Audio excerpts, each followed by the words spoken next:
and welcome to another video diary here on the terrace of the House of Commons. Today is Wednesday and I have just asked a question of the Prime Minister in PMQs.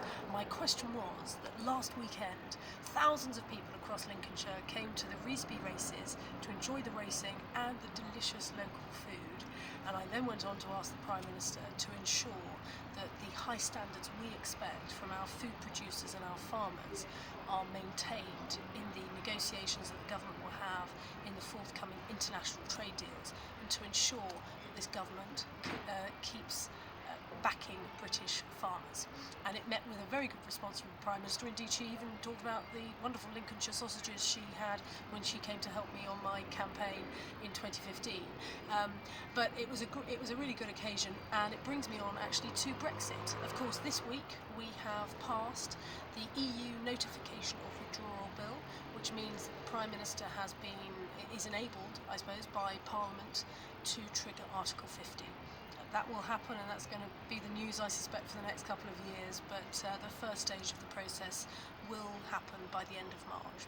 And in other news, locally, I hosted the Coastal Flood Forum in Sandilands a couple of weeks ago. It was a really good event.